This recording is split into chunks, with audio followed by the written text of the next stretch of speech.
ओम शांति। अव्यक्त महावाक्य है। ताज, तिलक और तख्त नशीन बनने की विधि। ताज, तिलक और तख्त नशीन बनने की विधि 1-2-71। बाप दादा सभी बच्चों को देख हर्षित हो रहे हैं, क्योंकि हर एक को नंबरवार ताज व तख्त नशीन देख रहे हैं। आज अपने को ताज व तख्त नशीन देख रहे हो। कितने प्रकार के ताज हैं और कितने प्रकार के तख्त हैं? आपको कितने ताज हैं? 21 जन्मों के 21 ताज। अभी कोई ताज है, सिर्फ 21 ताज ही दिखाई देते हैं। अभी का ताज ही अनेक ताज धारण कराता है। तो अब अपने को ताजधारी देखते हो। कितने ताज धारण किए? अनगिनत। पांडव सेना को कितने ताज हैं? 2 शक्तियों को अनेक और पांडवों को 2। अगर अभी ताज धारण नहीं करेंगे तो भविष्य के ताज भी कैसे मिलेंगे? इस समय सभी बच्चों को ताज व तख्त नशीन बनाते हैं। तख्त नशीन अगर हैं तो ताजधारी भी होंगे। तख्त कितने प्रकार के हैं? अभी दिल के तख्त नशीन और अकाल तख्त नशीन तो हैं ही। जैसे अकाल तख्त नशीन हो तो प्यूरिटी की लाइट का ताज भी अभी धारण करते हो, और दिल के तख्त नशीन होने से, सेवाधारी बनने से जिम्मेवारी का ताज धारण करते हो। तो अब हर एक अपने को देखे कि दोनों ही तख्त नशीन और दोनों ही ताजधारी कितने समय रहते हैं। ताज और तख्त मिला तो सबको है, लेकिन कोई कितना समय ताज व तख्त नशीन बनते हैं, यह हर एक का अपना पुरुषार्थ है। कईयों को स्थूल ताज भी धारण करने का अनुभव कम होता है तो बार बार उतार देते हैं, लेकिन यह ताज और तख्त तो ऐसा सरल सहज है जो हर समय ताज व तख्तधारी बन सकते हो। जब कोई तख्त नशीन होता है तो तख्त पर उपस्थित होने से राज कारोबारी उसके ऑर्डर से चलते हैं। अगर तख्त छोड़ते हैं तो वही कारोबारी उसके ऑर्डर में नहीं चलेंगे। तो ऐसे आप जब ताज व तख्त छोड़ देते हो तो यह कर्मेंद्रियां आपका ही ऑर्डर नहीं सुनती है। जब तख्त नशीन होते हो तो यही कर्मेंद्रियां जी हुजूर करती है। जब तख्त नशीन होते हो तो यही कर्मेंद्रियां जी हुजूर करती है। इसलिए सदैव यही ध्यान रखो कि ताज व तख्त कभी छूटे नहीं। अपना ताज व तख्त नशीन का संपूर्ण चित्र सदैव याद रखो। उनको याद रखने से अनेक चित्र जो बन जाते हैं वह नहीं बनेंगे। एक दिन के अंदर ही हर एक के भिन्न भिन्न रूप बदलने के चित्र दिखाई देते हैं। तो अपना एक संपूर्ण चित्र सामने रखो। ताज व तख्त नशीन बनने से निशाना और नशा स्वतः ही रहेगा, क्योंकि ताज व तख्त है ही नशा और निशाने को याद दिलाने वाला। तो अपना ताज व तख्त कभी भी नहीं छोड़ना। जितना जितना आप ताज व तख्त धारण करने के अनुभवी या अभ्यासी बनेंगे, उतना ही वहाँ भी इतना ताज व तख्त धारण करेंगे। अगर अभी अल्प समय ताज व तख्त नशीन बनते हो तो वहाँ भी बहुत थोड़ा समय ताज व तख्त प्राप्त कर सकेंगे। अभी का अभ्यास हर एक को अपना भविष्य साक्षात्कार करा रहा है। अभी भी सिर्फ दूसरों को ताज व तख्त नशीन देखते हुए खुश होते रहेंगे तो वहाँ भी देखते रहना पड़ेगा। इसलिए सदाकाल के लिए ताज व तख्त नशीन बनो। ऐसा ताज व तख्त फिर कब मिलेगा? अभी ही मिलेगा। कल्प के बाद भी अभी ही मिलेगा। अभी नहीं तो कभी नहीं। घर बैठे कोई ताज व तख्त देने आए तो क्या करेंगे? अभी बाप भी अभी आत्माओं के घर में मेहमान बन आए हैं ना। बाबा मेहमान बन के आए हैं ना।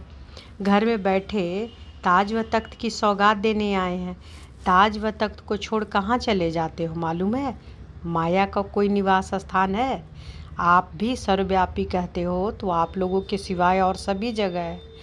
आपने 63 जन्मों में कितनी बार माया को ठिकाना दिया होगा, उसका परिणाम भी कितनी बार देखा होगा। जो बहुत बार के अनुभवी फिर भी वह बात करे तो क्या कहेंगे?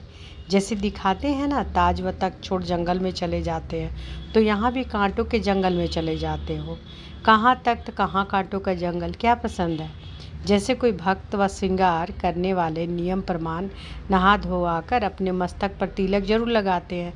श्रृंगार के कारण, भक्ति के कारण और सुहाग के कारण भी तिलक लगाते हैं।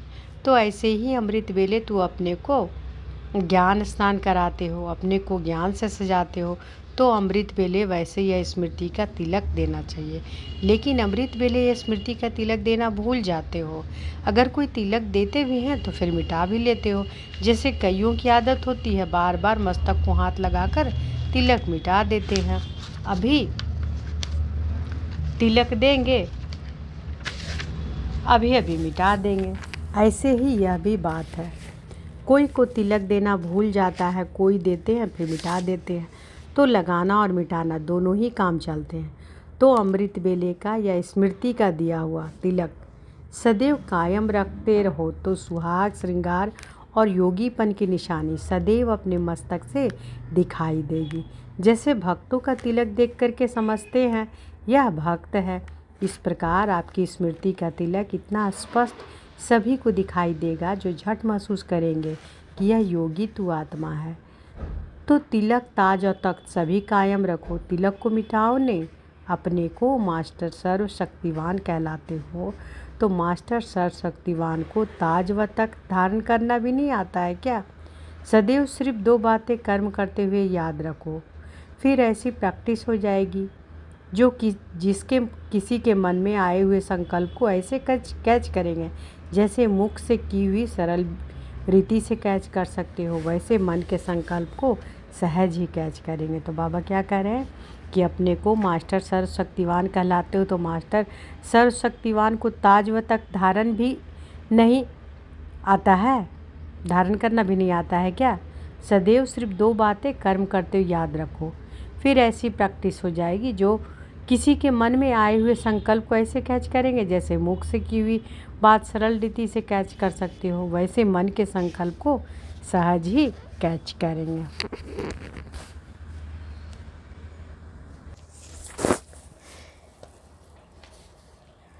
तो बाबा क्या कहते हैं, वैसे फिर ऐसी प्रैक्टिस हो जाएगी जो किसी के मन में आए हुए संकल्प को ऐसे कैच करेंगे जैसे मुख से की हुई बात सरल रीति से कैच कर सकते हो, वैसे मन के संकल्प को सहज ही कैच करेंगे। लेकिन यह तब होगा जब समानता के नज़दीक में आएंगे। 1-2 के स्वभाव में भी अगर कोई की समानता होती है तो उनके भाव को सहज समझ सकते हैं। तो यह भी बाप की समानता के समीप जाने से मन के संकल्प ऐसे कैच कर सकेंगे जैसे मुख द्वारा वाणी। इसके लिए सिर्फ अपने संकल्पों को मिक्सचरिटी नहीं होनी चाहिए, संकल्पों के ऊपर कंट्रोलिंग पावर होनी ज़रूरी है।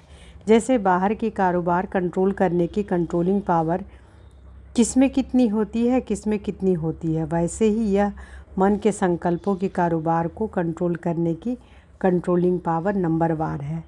तो वह 2 बातें कौन सी है? एक तो सदैव यह स्मृति में रखो कि मैं हर समय हर सेकेंड हर कर्म करते हुए स्टेज पर हूँ। तो सदैव स्मृति में क्या रखना है कि मैं हर समय हर सेकेंड हर कर्म करते हुए स्टेज पर हूँ। हर कर्म पर अटेंशन रहने से संपूर्ण स्टेज के नज़दीक आते जाएंगे। दूसरी बात, सदैव अपने वर्तमान और भविष्य के स्टेटस को स्मृति में रखो। तो एक स्टेज दूसरा स्टेटस, यह दोनों बातें सदैव स्मृति में रखने से कोई भी ऐसा कार्य नहीं होगा। तो सदैव अपने वर्तमान और भविष्य के स्टेटस को स्मृति में रखो, बाबा कहते हैं। तो एक स्टेज दूसरा स्टेटस, यह दोनों बातें सदैव स्मृति में रखने से कोई भी ऐसा कार्य नहीं होगा जो स्टेटस के विरुद्ध हो, और साथ साथ स्टेज पर अपने को समझने से सदैव उच्च कर्तव्य को करने की प्रेरणा मिलेगी। यह 2 बातें सदैव स्मृति में रखते चलो। अच्छा, आप लोग दूर से आए हो व बाप दादा दूर से आए हैं। रफ्तार भले तेज है लेकिन दूरी किसकी है? रफ्तार भले तेज है लेकिन दूरी किसकी है? आप लोग सफ़र कर आए हो, बाप दादा भी सफ़र कर आए हैं, इसलिए दोनों ही सफ़र वाले हैं। सिर्फ आपके सफ़र में थकावट है और इस सफ़र में अथक है। मधुवन निवासी बनना यह भी ड्रामा के अंदर बहुत बहुत सौभाग्य की निशानी है, क्योंकि मधुवन है वरदान भूमि। तो वरदान भूमि पर आए हो, वह है मेहनत की भूमि, यह है वरदान भूमि। तो वरदान भूमि पर आकर वरदाता से व वरदाता द्वारा निमित्त बनी हुई आत्माओं से जितना जो वरदान लेना चाहे वह ले सकते हैं। निमित्त बनी हुई श्रेष्ठ आत्माओं से वरदान कैसे लेंगे, यह हिसाब जानते हो? मधुवन में वरदान मिलता है। वायुमंडल में पवित्र चरित्र भूमि में वरदान तो भरा हुआ है, लेकिन निमित्त बनी हुई श्रेष्ठ आत्माओं से वरदान कैसे लेंगे? वरदान में मेहनत कम होती है। जैसे मंदिर में पंडे यात्रियों को वरदान दिलाने देवियों के सामने ले जाते हैं, तो आप भी पंडे हो, यात्रियों को वरदान कैसे दिलाएंगे? वरदान लेने का साधन कौन सा है? श्रेष्ठ आत्माओं का वरदान इसलिए मिलता है जो निमित्त बने हुए होने के कारण उन्हों के हर कर्म को देखकर सहज प्रेरणा मिलती है। कोई भी चीज़ जब साकार में देखी जाती है तो जल्दी ही ग्रहण कर सकते हैं। बुद्धि में सोचने की बात देरी से ग्रहण होती है। यहाँ भी साकार रूप में जिन्होंने साकार को देखा उन्हों को याद करना सहज है और बिंदी रूप को याद करना जरा। इस रीति जो निमित्त बनी हुई श्रेष्ठ आत्माएं हैं, उन्हों की सर्विस, त्याग, स्नेह, सर्व के सहयोगीपन का प्रैक्टिकल कर्म देखते हुए जो प्रेरणा मिलती है, वह वरदान रूप में सहज प्राप्त होती है।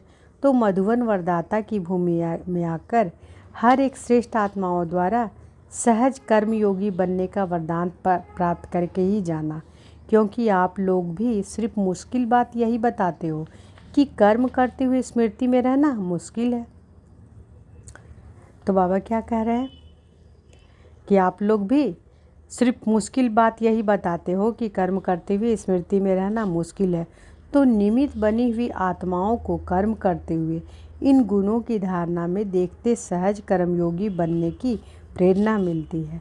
तो उन पर एक भी वरदान को छोड़कर नहीं जाना।